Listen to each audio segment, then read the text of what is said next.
General George Crook spent decades chasing Apache fighters across the American Southwest and reached one blunt conclusion: nobody could track an Apache except another Apache. For the next 100 years, that idea curdled into a myth that native trackers had some built-in, almost supernatural instinct. Smithsonian historians have pushed back hard on that. It wasn't a gift, it was a method, and the myth had a cost. Scouts were sent into the most dangerous ground first, on the assumption danger simply couldn't touch them. Strip the myth away, and what's left is more useful than the legend ever was. This video breaks down 7 real techniques used by trackers and scouts from Apache, Diné, Crow, Pawnee, Shoshone, and Black Seminole communities, checked against tracking science, ecology, and psychology. Each one starts as a way to read a footprint. Each one turns out to be a way to read almost anything. 1. Widen your perception. Trackers moving at night rarely looked straight at what they were trying to see. They scanned off to the side, dropped low to check a shape against the horizon, and leaned on sound, scent, and even the feel of the ground as much as sight. Army records describe Indian scouts who could pick up a shift in the silence of a canyon or read the weight of a rider from the depth of a hoofprint, using every sense at once, not just their eyes. There's a real reason staring straight at something in the dark makes it harder to see, not easier. The center of your retina is packed with cone cells built for color and detail in bright light, but almost useless in darkness. A little to the side, your retina is dense with rod cells, which are up to 40 times more sensitive to faint light. Astronomers have a name for this: averted vision. Look 8 to 16 degrees off from a faint star, and it appears. Look straight at it, and it vanishes. The same logic works off the sky.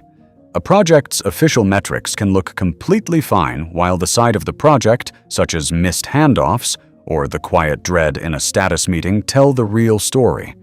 A relationship can look healthy on paper, while the small angles, the moments no one is performing for you, say something else entirely.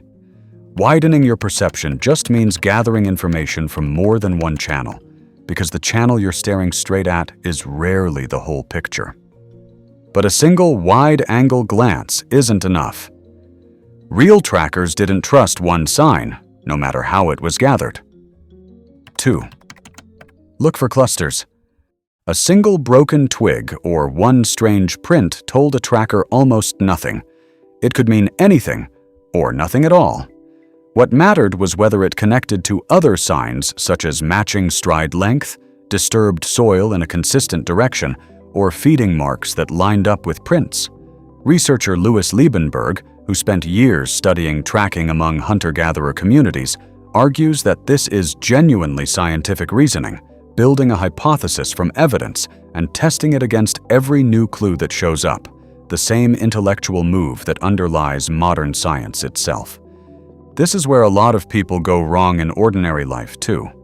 One awkward comment from a friend doesn't mean much. But an awkward comment, then a canceled plan, then a strange defensiveness when you bring it up. That's a cluster, and clusters are trails. A slightly high number on one blood test means little. A slightly high number alongside fatigue, poor sleep, and unexplained weight change is a different story. The skill isn't suspicion, it's refusing to build a conclusion out of a single data point and refusing to ignore a pattern once 3 or 4 data points start pointing in the same direction. Sometimes, though, there's no visible sign at all, and that absence is the loudest clue of the trail. 3. Read the environment's reaction. Trackers learned the normal rhythm of a landscape first, which birds called when, which insects hummed at dusk, so they could notice the moment that rhythm broke. A sudden silence, animals freezing mid-motion, birds scattering from a tree line. These could mean a predator or a stranger moving through before it was ever seen directly. This isn't folklore.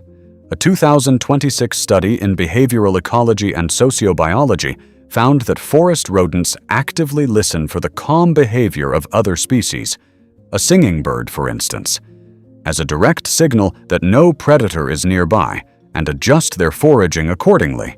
When that calm signal disappears, animals get cautious fast, often before any predator is visible at all. Prey species have been reading the absence of safety cues for longer than humans have existed. People do this too, if they pay attention. A toxic workplace rarely announces itself directly. It shows up as sudden turnover, unusual silence in meetings, or people suddenly choosing their words very carefully. A friendship that's ending often reveals itself the same way, not through a dramatic fight, but through a quiet retreat of warmth that used to be there automatically. Learning what normal sounds like is what lets you notice immediately when it stops. Here's the catch, though. Once you do spot a sign, you can't read it the same way every time. 4. Read the context of the sign. A deep, clean print in soft mud can look dramatic and mean almost nothing. Soft ground exaggerates everything. A faint mark in packed earth can be far more significant than it looks. Skilled trackers never read a sign in isolation. They always asked what kind of surface it was found on first, because identical-looking marks tell completely different stories depending on where they appear. This is where a very popular modern myth falls apart. Decades of psychological research on lying have tried to find a universal tell, such as crossed arms, averted eyes, or a touched nose. A major review in Frontiers in Psychology called this search a genuine blind alley. Nonverbal cues to deception are weak, inconsistent, and vary enormously by person and situation. The same slouched shoulders can mean guilt in one person and sheer exhaustion in another. Context isn't a footnote to reading behavior. It's the entire reading. Applied honestly, this should make you more humble, not more paranoid. Silence from a coworker might be anger, or it might be that they're autistic and processing internally. A friend canceling plans repeatedly might be avoidance, or it might be a chronic illness they haven't explained. Reading people well isn't about memorizing universal signals. It's about refusing to assume the surface always means the same thing, which raises the next problem. Even a real, well-read sign can be old news. 5. Separate fresh signs from old ones. A track can be perfectly clear and completely useless if it's 3 days old. Trackers checked whether the edges were sharp or already softening, whether dew or wind-blown debris had settled inside it, whether insects had already crossed it. All to answer one question. Is this still happening, or did this already happen? It's an obvious idea once you say it out loud, and yet most people violate it constantly. They judge a business by its old reputation instead of its current reviews. They stay loyal to a version of a person that existed years ago, ignoring who that person actually is right now. Progress on a health condition should be judged by the recent trend, not the single worst day from 6 months back. And a habit shouldn't be abandoned because of one bad day either, since one data point, fresh or not, still isn't a trend. Present, repeated behavior deserves far more weight than an old promise or an old apology. The ground doesn't lie about when something happened, but it takes discipline to actually ask. Even with fresh, clustered, well-contextualized evidence, though, every tracker eventually hits a spot where the trail just disappears. 6. Return to the last confirmed sign. When a trail went cold, a tracker didn't guess and keep walking.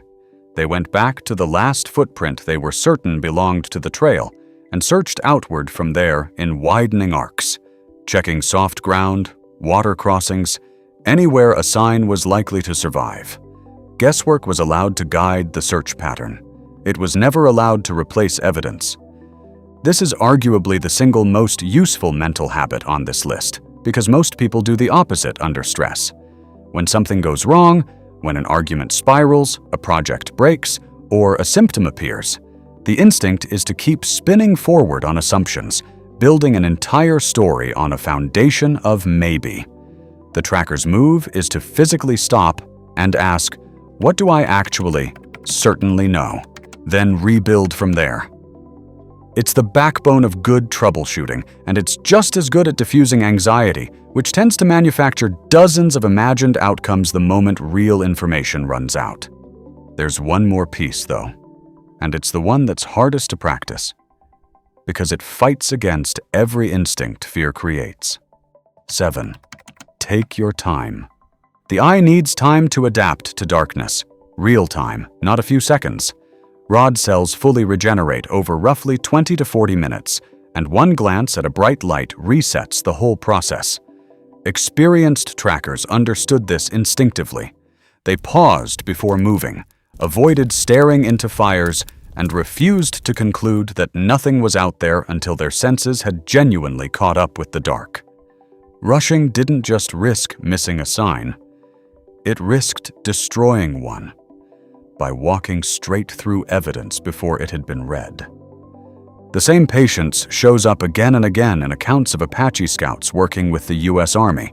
Officers who tried to rush them were consistently told, in effect, that the scouts had to be allowed to work at their own pace or the whole approach would fail. Speed wasn't the advantage. Patience was. Most bad decisions in ordinary life happen at the two extremes of feeling, pure panic or pure excitement, right when judgment is least reliable and least adapted to the situation in front of it. A major purchase made at the peak of excitement, a relationship ended in the heat of one fight, a resignation sent in a moment of fury. These are all versions of walking into the dark before your eyes have adjusted. The information was rarely missing. The patience to read it clearly was. Here's the part that's easy to miss. None of these 7 skills were about having sharper eyes, faster instincts, or a mystical connection to the land. They were about refusing to trust a single glance, a single sign, a single guess, and being willing to do the slower, more careful work of reading the whole picture before acting on it. That's also the real reason the natural talent myth was so damaging in the first place. Calling something instinct is a way of not having to learn it. It lets you admire a skill from a distance instead of doing the patient, repetitive work required to build it yourself. And history shows what happens when that myth gets used on real people instead of just admired from afar. The last of the Army's Indian Scouts, a Chiricahua Apache sergeant named Sinew Riley, spoke at his retirement in 1947 about being recruited from many nations and about a need that had finally come to an end. What he was really describing was the end of an era where this method, earned over generations, not granted at birth, had a battlefield to prove itself on. The battlefield is gone. The method never expired. Somewhere between the mud and the stars, humans have always known this. Certainty isn't something you're born seeing. It's something you learn to track.